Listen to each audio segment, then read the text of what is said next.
विरोधी बहुत है उपयोगी। वो परम सत्य है, वो परम सत्य है। हो वो परम सत्य है। काशी में जो बैठ गए हैं मोदी, यूपी में योगी है उपयोगी। यूपी में योगी है उपयोगी। भाजपा आती है, विकास लाती है। भारतीय जनता पार्टी लाती है, शांति और सौहार्द लेके आती है। यही फर्क है भाइयों बहनों। वैसे तो गोरखपुर में हवाएं सर्द हैं, मगर सियासी गर्मी यहाँ बढ़ी हुई है, क्योंकि अपने गृह जिले पहुँच चुके हैं उत्तर प्रदेश के मुख्यमंत्री योगी आदित्यनाथ। तैयारियां पूरी हैं, चंद घंटे की दूरी है जब गोरखपुर सदर सीट से पर्चा भरकर औपचारिक तौर पर चुनावी समर में योद्धा बनकर उतर जाएंगे सीएम योगी आदित्यनाथ। चूंकि नामांकन यूपी के मुख्यमंत्री का है, लिहाजा इसके जरिए शक्ति प्रदर्शन करने की पूरी तैयारी है। गृह मंत्री अमित शाह, केंद्रीय मंत्री और उत्तर प्रदेश के बीजेपी के चुनावी प्रभारी धर्मेंद्र प्रधान और यूपी बीजेपी के अध्यक्ष स्वतंत्र देव सिंह इस मौके पर योगी के साथ मौजूद रहेंगे। उत्तर प्रदेश के चुनाव में ऐसा पहली बार हो रहा है कि मौजूदा मुख्यमंत्री तो चुनावी समर में खम ठोक ही रहे हैं, सामने विपक्ष का सबसे बड़ा चेहरा और सीएम के उम्मीदवार भी पूरी ताकत लगाकर चुनावी समर में उतरे हैं। अखिलेश यादव मैनपुरी की करहल विधानसभा से चुनावी समर में उतरे हैं और अखिलेश यादव को पूरा भरोसा है कि वो इस बार बीजेपी को सत्ता से बेदखल करके समाजवादी पार्टी की सरकार बनाएंगे। जो लोग कह रहे हैं, गर्मी की बात कर रहे हैं, हम उन्हें भरोसा दिलाना चाहते हैं कि गठबंधन की सरकार बनेगी तो भर्ती दी जाएगी, भर्ती खोली जाएगी। गर्मी नहीं, भर्ती। नौजवानों को भर्ती के लिए उन्हें देने का काम, उनको नौकरी देने का काम गठबंधन में होगा। इधर यूपी में बीजेपी को 300 से ज्यादा सीटें दिलाने के लक्ष्य के साथ योगी लगातार धुआंधार प्रचार में व्यस्त हैं। अपनी उपलब्धियां गिना रहे हैं तो विरोधियों पर तीखा वार भी कर रहे हैं। समाजवादी पार्टी का काम क्या था? हर कब्रिस्तान की बाउंड्री बनाना। उन्होंने मुझसे पूछा आपने क्या किया?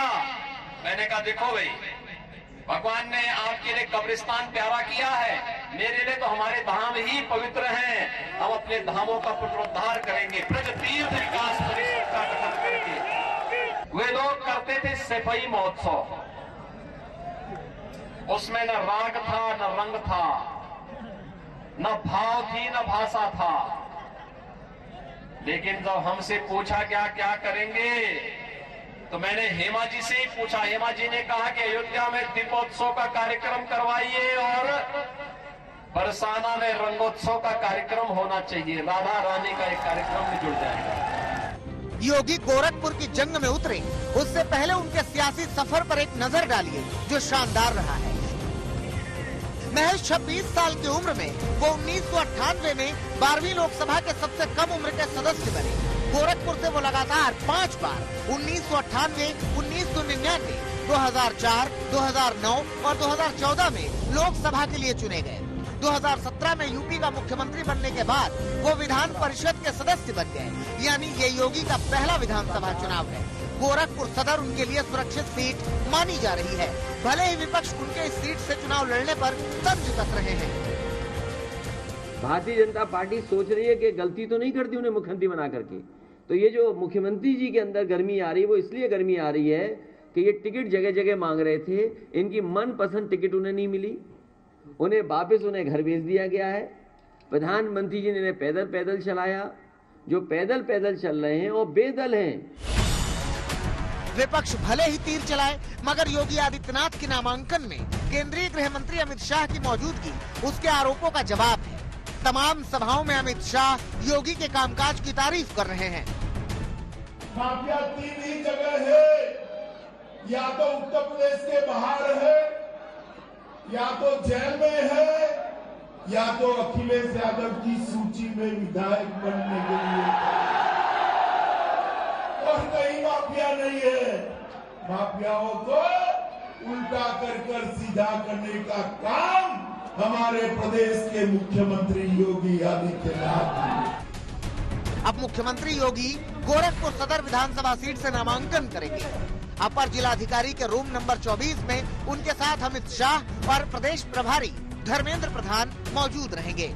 ये तय है कि बीजेपी गोरखपुर से यूपी विजय का ट्रेलर दिखाएगी। दिल्ली से हिमांशु मिश्रा और गोरखपुर से गजेंद्र त्रिपाठी के साथ कुमार अभिषेक, लखनऊ, आज तक।